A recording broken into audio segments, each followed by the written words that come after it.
നമസ്കാരം. NCTV വാർത്തകളിലേക്ക് സ്വാഗതം. ഞാൻ സിജി. ആദ്യം പ്രധാന വാർത്തകൾ.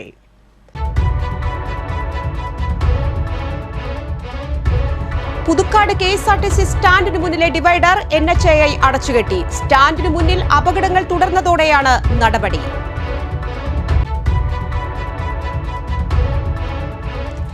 നെൽ കർഷകരെ സർക്കാർ അവഗണിക്കുന്നുവെന്നാരോപിച്ച് കർഷക കോൺഗ്രസ് പുതുക്കാട് കൃഷിഭവനിലേക്ക് മാർച്ച് നടത്തി. പാലിക്കര ടോൾ പ്ലാസയിൽ ടോൾ പ്ലാസ ജീവനക്കാരന് യാത്രക്കാരന്റെ മർദ്ദനം. പരാതിയുമായി ഉത്തർപ്രദേശ് സ്വദേശി രംഗത്ത്.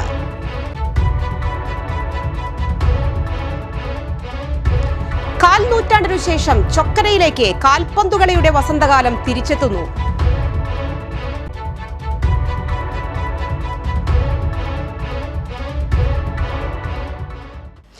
വാർത്തകൾ വിശദമായി.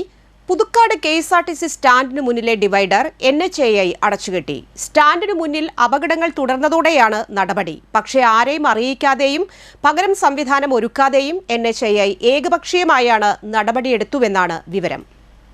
എറണാകുളം ഭാഗത്തു നിന്നും വരുന്ന KSRTC ബസ്സുകൾക്ക് ഇതോടെ സ്റ്റാൻഡിൽ കയറാൻ സാധിക്കാതെയായി. പകരം സ്റ്റാൻഡിന് എതിർവശത്ത് ബസ് കാത്തിരിപ്പ് കേന്ദ്രം നിർമ്മിക്കണമെന്ന ആവശ്യത്തിൽ NHAI പ്രതികരിച്ചിട്ടില്ല. ഇതോടെ സ്റ്റാൻഡിന് എതിർവശത്ത് ദേശീയപാതയിൽ തന്നെയാണ് ബസ്സുകൾ നിർത്തി ആളുകളെ ഇറക്കുന്നതും കയറ്റുന്നതും. ഇത് വലിയ അപകട സാധ്യതയാണ്.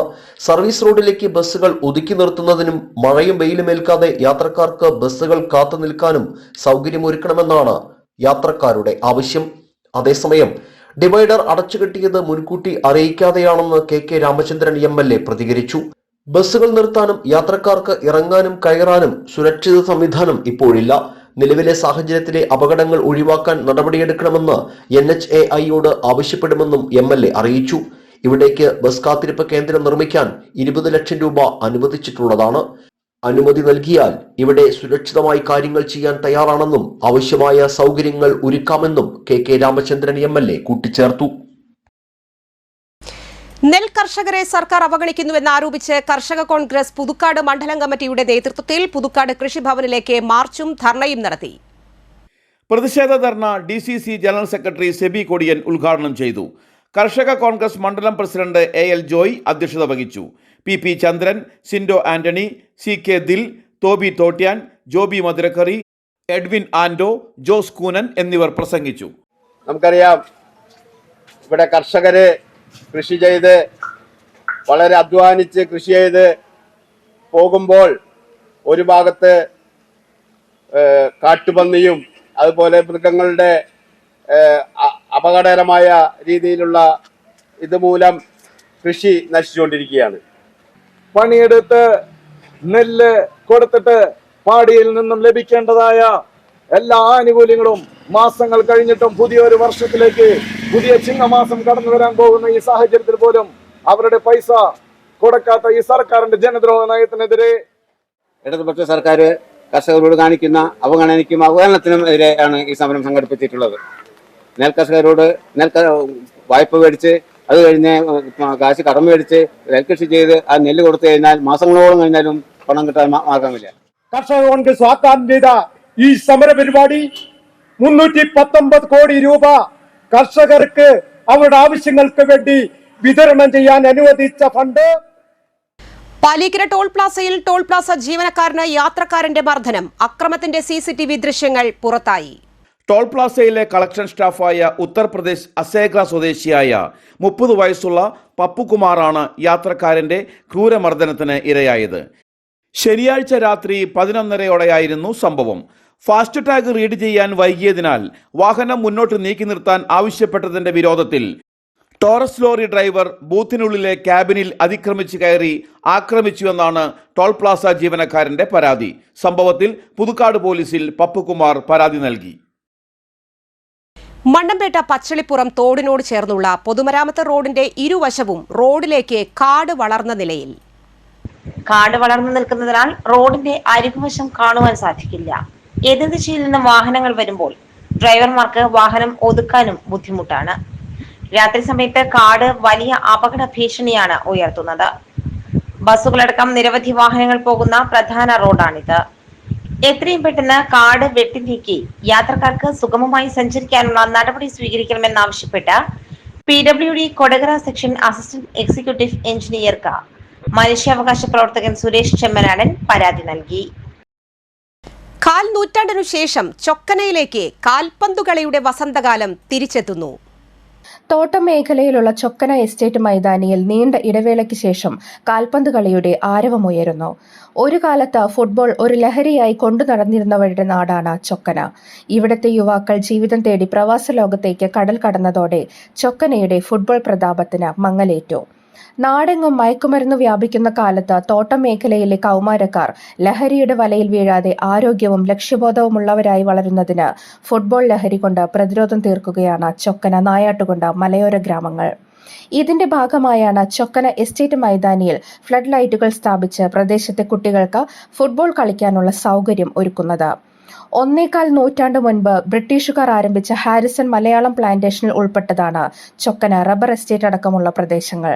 അക്കാലത്ത് തോട്ടങ്ങളിൽ പണിയെടുപ്പിക്കാനായി മലപ്പുറത്ത് നിന്ന് കൊണ്ടുവന്ന തൊഴിലാളികളുടെ പിന്മുറക്കാരാണ് ഇപ്പോഴും ഇവിടെയുള്ള പല തൊഴിലാളി കുടുംബങ്ങളും.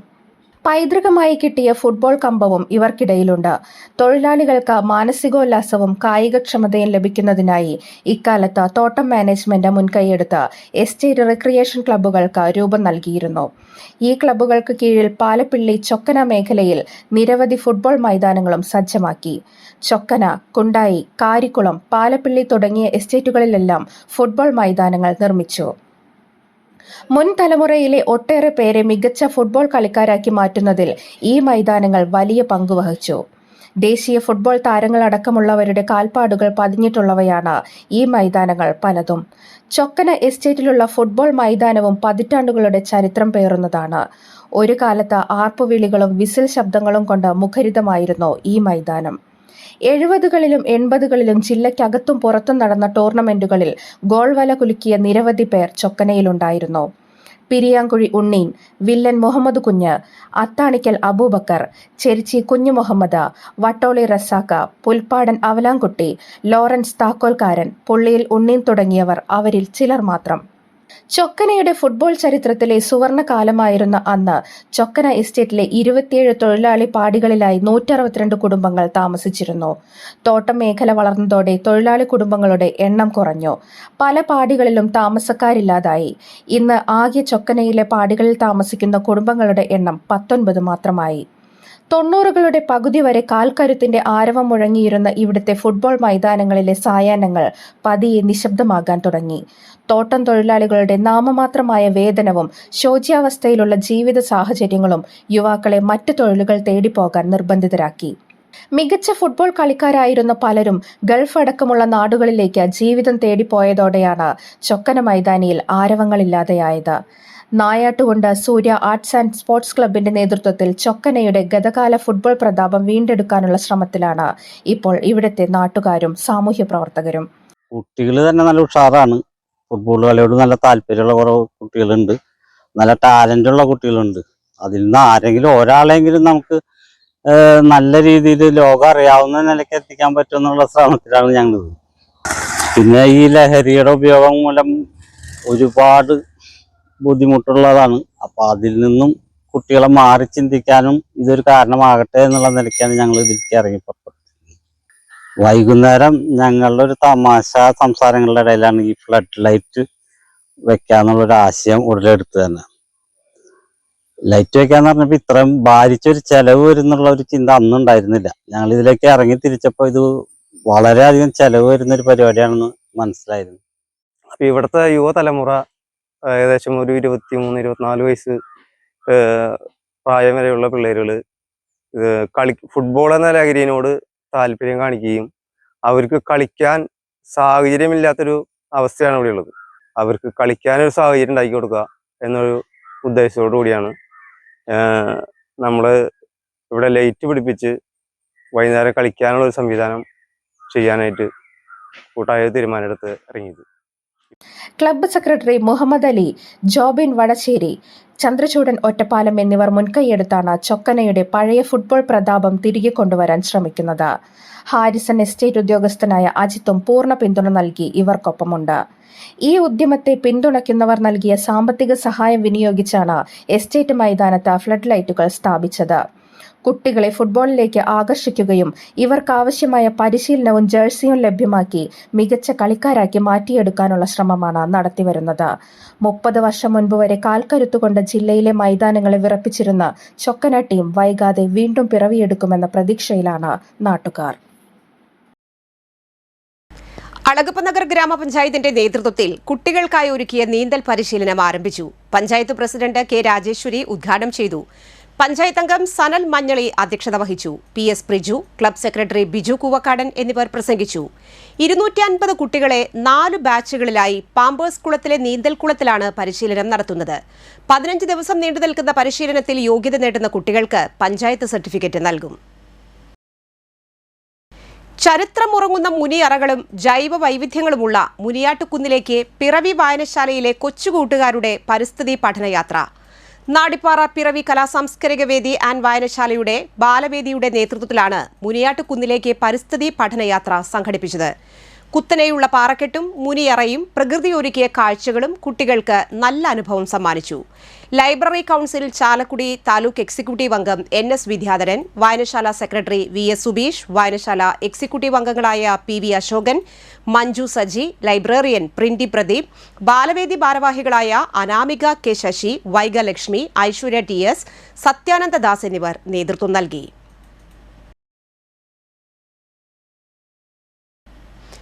ആമ്പല്ലൂർ സ്വദേശി ഒരുക്കിയ ലഹരി വിരുദ്ധ ഈർക്കിൽ ശില്പം ശ്രദ്ധേയമാകുന്നു. ലഹരിമുക്ത കേരളം എന്ന സന്ദേശം ഉൾക്കൊള്ളുന്ന ഈർക്കിൽ ശില്പത്തിന്റെ ശില്പി ശ്രീകുമാർ ആമ്പല്ലൂരാണ്. ഭൂമിയെ വിഴുങ്ങാൻ ശ്രമിക്കുന്ന വിഷസർപ്പം, സിറിഞ്ചും ബീഡിയും ഏന്തിയ കൈകൾ, ഇതാണ് ശില്പത്തിൽ ഉൾക്കൊള്ളിച്ചിരിക്കുന്നത്. 4 അടി വലുപ്പമുള്ള ശില്പം 280 മണിക്കൂർ സമയമെടുത്താണ് പൂർത്തിയാക്കിയതെന്ന് ശ്രീകുമാർ പറഞ്ഞു. നമ്മുടെ ചെറുപ്പക്കാരുടെ ഇടയിൽ അധികരിച്ചു വരുന്ന ഡ്രഗ്സിൻ്റെ ഉപയോഗം വളരെ അനിയന്ത്രിതമായ രീതിയിൽ പടർന്നുകൊണ്ടിരിക്കുന്ന സമയത്ത് അതിനെതിരെയുള്ള ഒരു ശില്പം ചെയ്യണമെന്നുള്ള ഒരാഗ്രഹം, അതെൻ്റെ മീഡിയയായിട്ടുള്ള ഈ ഈർക്കിൽ കൊണ്ട് ചെയ്യണം എന്നുള്ള തോന്നിയപ്പോൾ അത് ചെയ്യുകയും 10 ദിവസത്തിനുള്ളിൽ 180 മണിക്കൂർ സമയമെടുത്തിട്ടാണ് ഈ ശില്പം ചെയ്തിട്ടുള്ളത്. ഇത് ഈ കഴിഞ്ഞ തൃശ്ശൂർ പൂരത്തിന് തിരുവമ്പാടി വിഭാഗത്തിൻ്റെ ആനച്ചമയ പ്രദർശനത്തിൽ ഇതും കൂടെ പ്രദർശിപ്പിച്ചിരുന്നു.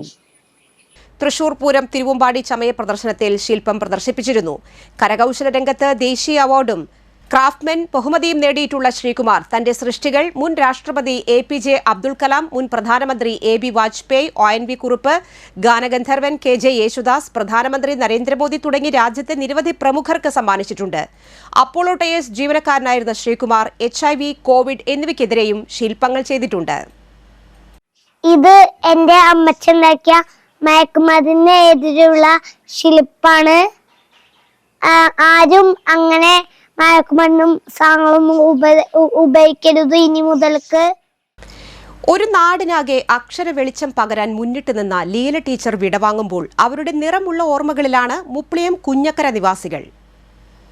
റിട്ടയേർഡ് അങ്കണവാടി അധ്യാപിക വട്ടോലിപ്പറമ്പിൽ ലീല തിങ്കളാഴ്ചയാണ് അന്തരിച്ചത്. ഒരു പ്രദേശത്തെ കുരുന്നുകളെ അക്ഷരലോകത്തേക്ക് കൈപ്പിടിച്ചുയർത്തുന്ന അങ്കണവാടി ലീലയുടെ ആത്മാർത്ഥ ശ്രമത്തിന്റെ ഫലമാണ്. 1974 വട്ടോലിപ്പറമ്പിൽ ലീല അധ്യാപനത്തിലേക്ക് കടക്കുന്നത്.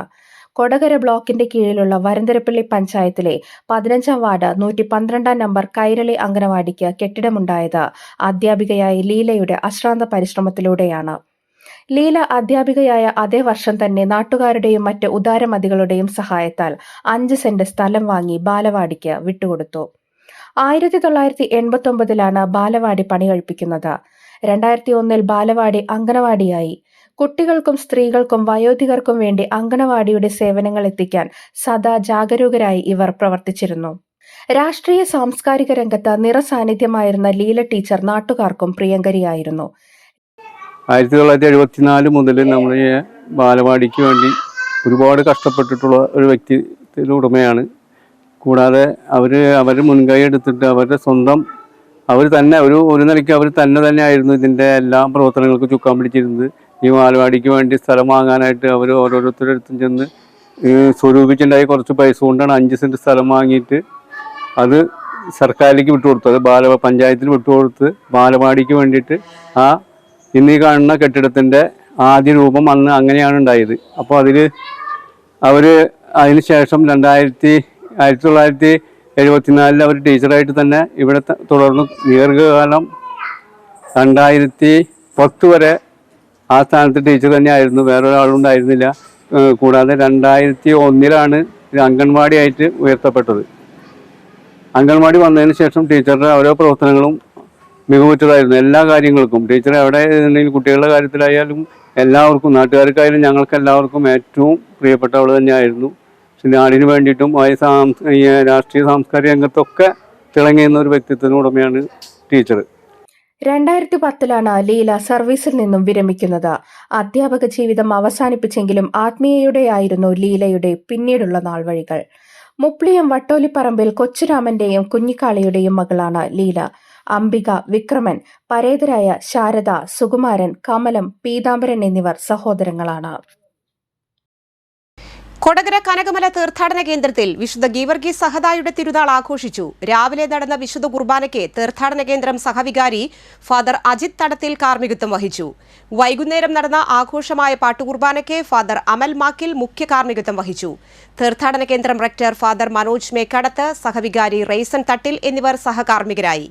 നൊവേന, ലതീഞ്ഞ്, വിശുദ്ധന്റെ തിരുസ്വരൂപം വഹിച്ചുകൊണ്ടുള്ള പ്രദക്ഷിണം, നേർച്ചൂട്ട് എന്നിവയുമുണ്ടായി. കൈക്കാരന്മാരായ Jose Vettumanikkal, Jose Karukuttikkaran, Joju Chulli, Joy Kalathingal, general convener Thomas Kuttikkadan, PRO Shojan D Vidheyathil, കേന്ദ്രസമിതി പ്രസിഡന്റ് ജോയ് കുയിലാടൻ എന്നിവർ നേതൃത്വം നൽകി. പുതുക്കാട് സെന്റ് ആന്റണീസ് ഫൊറോന പള്ളി സെഹിയോൻ മേഖല 3ാം വാർഷികം സെൽവ 2025 വികാരി ഫാദർ പോൾ തേക്കാനത്ത് ഉദ്ഘാടനം ചെയ്തു. മേഖലാ പ്രസിഡന്റ് ഷാജു കാളിയങ്കര അധ്യക്ഷനായിരുന്നു. സിനിമാ താരം ആൻസൺ പോൾ മുഖ്യ അതിഥിയായിരുന്നു. വികാരി ഫാദർ ഡെറിൻ അരിമ്പൂർ മുഖ്യ പ്രഭാഷണം നടത്തി. വിവാഹ ജീവിതത്തിൽ 50 വർഷം പൂർത്തിയായ ദമ്പതികളെ Marymatha school manager sister Tiji Joseph ആദരിച്ചു. വിവാഹ ജീവിതത്തിൽ 25 വർഷം പൂർത്തിയാക്കിയ ദമ്പതികളെ Marymatha school principal sister Sally Devassia ആദരിച്ചു. വ്യത്യസ്ത മേഖലയിൽ കഴിവ് തെളിയിച്ചവരെ കേന്ദ്രസമിതി പ്രസിഡന്റ് ജയൻ തെക്കുംപുറം ആദരിച്ചു. കേന്ദ്രസമിതി അംഗം Rose Praveen, secretary Raju Puthanpeedika, treasurer Jikki Kalathukaran, programme committee coordinator Sili Ando എന്നിവർ പ്രസംഗിച്ചു. 1ാം ക്ലാസ് പ്രവേശനത്തിന് എൻട്രൻസ് പരീക്ഷ നടത്തുന്നത് അനുവദിക്കില്ലെന്ന് മന്ത്രി വി ശിവൻകുട്ടി. PTA അനധികൃത പിരിവും അനുവദിക്കില്ല. ഇത്തരം സ്കൂളുകൾക്കെതിരെ കർശന നടപടി സ്വീകരിക്കും.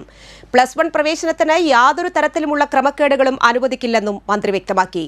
സ്കൂൾ തുറക്കുന്നതിന് മുന്നോടിയായുള്ള പ്രവർത്തനങ്ങൾ വിശദീകരിക്കുകയായിരുന്നു മന്ത്രി ശിവൻകുട്ടി. സംസ്ഥാനത്തെ എല്ലാ സ്കൂളുകളിലും ഈ മാസം 20-ന് PTA യോഗം ചേരണം. മെയ് 25-26 തീയതികളിൽ സ്കൂളിൽ ശുചീകരണ പ്രവർത്തനങ്ങൾ നടത്തണം. ക്ലാസ് മുറികളുടെ സുരക്ഷ ഉറപ്പുവരുത്തണം. നിർമ്മാണ പ്രവർത്തനങ്ങൾ നടക്കുന്ന സ്കൂളുകളിൽ ഫിറ്റ്നസ് ഉറപ്പാക്കണം. നിർമ്മാണം നടക്കുന്ന സ്ഥലം വേർതിരിക്കണമെന്നും മന്ത്രി വി ശിവൻകുട്ടി ആവശ്യപ്പെട്ടു. മുൻ ഇന്ത്യൻ നായകൻ വിരാട് കോഹ്ലി ടെസ്റ്റ് ക്രിക്കറ്റിൽ നിന്ന് വിരമിച്ചു. ഇംഗ്ലണ്ട് പര്യടനത്തിന് 1 മാസം മാത്രം ബാക്കി നിൽക്കെയാണ് കോഹ്ലിയുടെ വിരമിക്കൽ പ്രഖ്യാപനം. സഹതാരവും ഇന്ത്യൻ ക്യാപ്റ്റനുമായ രോഹിത് ശർമ്മ ടെസ്റ്റ് ഫോർമാറ്റിനോട് വിരമിച്ചതിന് ദിവസങ്ങൾക്ക് ശേഷമാണ് 37-കാരനായ കോഹ്ലിയും ടെസ്റ്റ് ക്രിക്കറ്റിൽ നിന്ന് വിരമിച്ചതായി പ്രഖ്യാപിച്ചത്. ഇൻസ്റ്റഗ്രാം പോസ്റ്റിലൂടെയാണ് കോഹ്ലി വിരമിക്കൽ പ്രഖ്യാപനം ആരാധകരെ അറിയിച്ചത്. ടെസ്റ്റ് ക്രിക്കറ്റിന്റെ ബാഗി ബ്ലൂ ക്യാപ്പ് അണിഞ്ഞിട്ട് 14 വർഷമായെന്നും ടെസ്റ്റ് ഫോർമാറ്റിലൂടെയുള്ള യാത്ര തന്നെ പരീക്ഷിക്കുകയും രൂപപ്പെടുത്തുകയും ജീവിതകാലം മുഴുവനും കൂടെ കൂട്ടാൻ കഴിയുന്ന പാഠങ്ങൾ പഠിപ്പിക്കുകയും ചെയ്തെന്നും അദ്ദേഹം ഇൻസ്റ്റഗ്രാമിൽ കുറിച്ചു. ഇനി കാണാം ഇൻഫോടോക്ക്.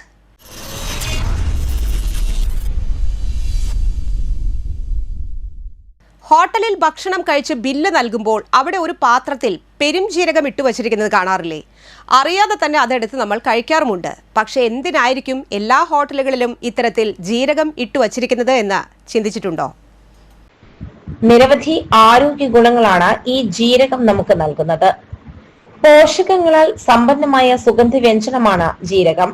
നാരുകൾ, ആന്റി ഓക്സിഡന്റുകൾ, വിറ്റാമിൻ സി, പൊട്ടാസ്യം, മഗ്നീഷ്യം എന്നീ ഗുണങ്ങൾ ജീരകത്തിൽ നിന്ന് നമുക്ക് ലഭിക്കുന്നു. ഇവ ഭക്ഷണത്തിന് ശേഷമുള്ള ദഹനത്തെ സഹായിക്കുന്നു. മാത്രമല്ല, ഇവ ദഹന പ്രക്രിയ സുഗമമാക്കുന്ന ദഹന എൻസൈമുകൾ ഉത്തേജിപ്പിക്കുകയും അനൈറ്റോൾ പോലുള്ള അവശ്യ എണ്ണകൾ ഉൽപ്പാദിപ്പിക്കുകയും ചെയ്യുന്നു. ഇവ അമിതവണ്ണം തടയുകയും അസിഡിറ്റി കുറയ്ക്കുകയും ചെയ്യും. ആന്റിബാക്ടീരിയൽ ഗുണങ്ങളാൽ സമ്പന്നമായ ജീരകം വായയിലെ ബാക്ടീരിയകൾ ഇല്ലാതാക്കി ശുദ്ധമാക്കാനും സഹായിക്കുന്നുണ്ട്. ഇതിലടങ്ങിയിട്ടുള്ള ഫ്ലേവനോയിഡുകളും ക്വെർസൈറ്റിൻ തുടങ്ങിയ ആന്റി ഓക്സിഡന്റുകൾ ശരീരത്തെ ഓക്സിഡേറ്റീവ് സമ്മർദ്ദത്തിൽ നിന്ന് സംരക്ഷിക്കുകയും വിട്ടുമാറാത്ത രോഗങ്ങളുടെ സാധ്യതയും അകാല വാർദ്ധക്യവും കുറയ്ക്കാൻ സഹായിക്കുന്നു. ജീരകത്തിൽ അടങ്ങിയിരിക്കുന്ന പൊട്ടാസ്യം രക്തക്കുഴലുകളെ റിലാക്സ് ചെയ്യിക്കുകയും രക്തസമ്മർദ്ദത്തിന്റെ അളവ് ഫലപ്രദമായി നിയന്ത്രിക്കുകയും ഹൃദയാരോഗ്യത്തെ പിന്തുണയ്ക്കാനും സഹായിക്കുകയും ചെയ്യുന്നു. ഇതിൽ ഉയർന്ന അളവിൽ വിറ്റാമിൻ സി അടങ്ങിയതിനാൽ തന്നെ ഫ്രീ റാഡിക്കലുകളെ പ്രതിരോധിക്കുകയും ചർമ്മത്തിൽ കൊളാജൻ ഉൽപാദനം പ്രോത്സാഹിപ്പിക്കുകയും ചർമ്മത്തിന്റെ ഘടന മെച്ചപ്പെടുത്തുകയും പ്രായമാകുന്നതിന്റെ ലക്ഷണങ്ങൾ കുറയ്ക്കുകയും ചെയ്യുന്നു. കരളിനെ ശുദ്ധീകരിക്കുകയും ശരീരത്തിൽ നിന്ന് വിഷവസ്തുക്കളെ പുറന്തള്ളുകയും ചെയ്യുന്ന പ്രകൃതിദത്ത വിഷാംശം ഇല്ലാതാക്കുന്ന വസ്തുവായി സോൾഫ് പ്രവർത്തിക്കുന്നു. ദഹന സംബന്ധമായ പ്രശ്നങ്ങൾക്ക് മാത്രമല്ല, ആർത്തവ സംബന്ധമായ അസ്വസ്ഥതകൾ ഇല്ലാതാക്കാനും ജീരകം സഹായിക്കുന്നു. ആർത്തവ സമയത്തെ മലബന്ധവും അസ്വസ്ഥതയും കുറയ്ക്കുന്നു. ജീരകത്തിലെ ഫൈറ്റോ ഈസ്ട്രജൻ ഹോർമോണുകളെ സന്തുലിതമാക്കാനും PMSന്റെ ലക്ഷണങ്ങൾ ലഘൂകരിക്കാനും സഹായിക്കുന്നു. ശ്വേതജീരകം, കൃഷ്ണജീരകം, സ്ഥൂല ജീരകം, പീതജീരകം എന്നിങ്ങനെ 4 വിധത്തിലാണ് ജീരകങ്ങൾ ഉള്ളത്. സജീരകം, സാദാ ജീരകം, കരിഞ്ജീരകം എന്നിങ്ങനെ പല പേരുകളിലും അവ അറിയപ്പെടുന്നു. കാലാവസ്ഥ.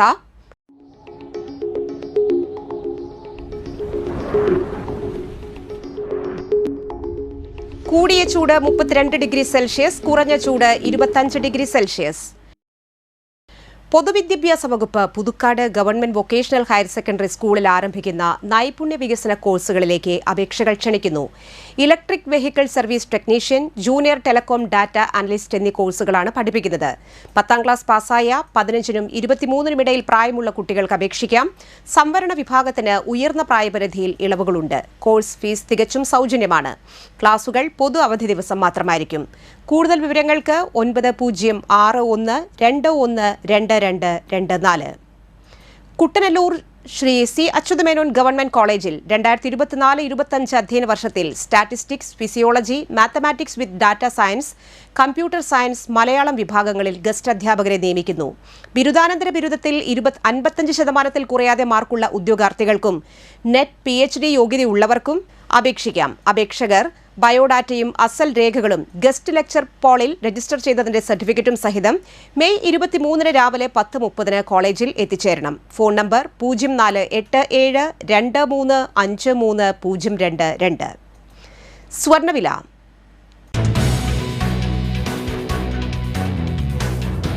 സ്വർണം ഗ്രാമിന് 8,880 രൂപ, പവന് 71,040 രൂപ. വരാക്കര തട്ടിൽ മാപ്രാണത്തുകാരൻ കുഞ്ഞുവറീത് ഭാര്യ റോസി അന്തരിച്ചു. 90 വയസ്സായിരുന്നു. സംസ്കാരം നടത്തി.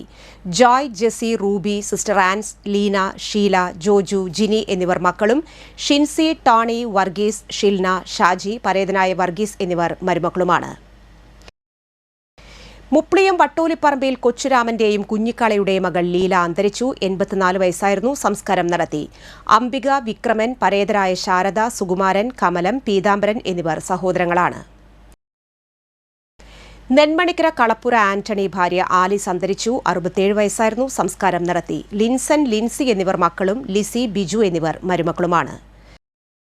കല്ലൂർ കോട്ടായി ചിറയത്ത് ആഴ്ചങ്ങാടൻ ജോർജ് അന്തരിച്ചു. 77 വയസ്സായിരുന്നു. സംസ്കാരം നടത്തി. ഷേർലി, ഷേളി, ബൈജു, ബിൽട്ടൺ എന്നിവർ മക്കളും, ചാക്കോ, ജോയ്, അനു, അനിത എന്നിവർ മരുമക്കളുമാണ്.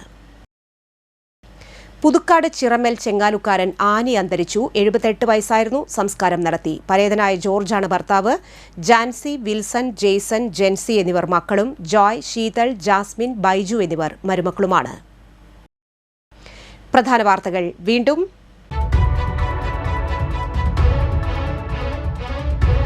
പുതുക്കാട് KSRTC സ്റ്റാൻഡിന് മുന്നിലെ ഡിവൈഡർ NHAI അടച്ചുകെട്ടി. സ്റ്റാൻഡിന് മുന്നിൽ അപകടങ്ങൾ തുടർന്നതോടെയാണ് നടപടി.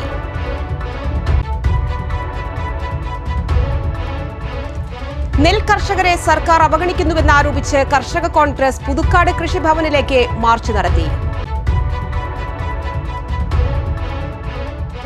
പാലേക്കര ടോൾ പ്ലാസയിൽ ടോൾ പ്ലാസ ജീവനക്കാരനായ യാത്രക്കാരന്റെ മർദ്ദനം. പരാതിയുമായി ഉത്തർപ്രദേശ് സ്വദേശി രംഗത്ത്.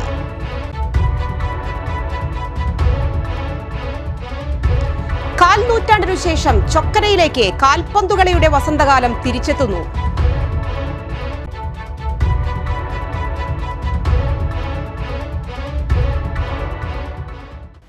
ഈ വാർത്താ ബുള്ളറ്റിൻ പൂർണ്ണമാകുന്നു. പുതുക്കാട് മേഖലയിലെ പ്രധാന സംഭവങ്ങളുടെ വാർത്താ ക്ലിപ്പുകളും ഡെയിലി ന്യൂസും NCTV ന്യൂസ് എന്ന യൂട്യൂബ് ചാനലിൽ ലഭ്യമാണ്. ന്യൂസ് ബുള്ളറ്റിന്റെ പ്രീമിയർ സംപ്രേഷണം എല്ലാ ദിവസവും രാത്രി 10-ന്. പുതുക്കാട് നിയോജക മണ്ഡലം, കൊടകര ബ്ലോക്ക് പഞ്ചായത്ത് പരിധികളിലെ സമഗ്ര വാർത്തകൾ അറിയാൻ NCTV ന്യൂസ് എന്ന യൂട്യൂബ് ചാനൽ സബ്സ്ക്രൈബ് ചെയ്യുക. നമസ്കാരം.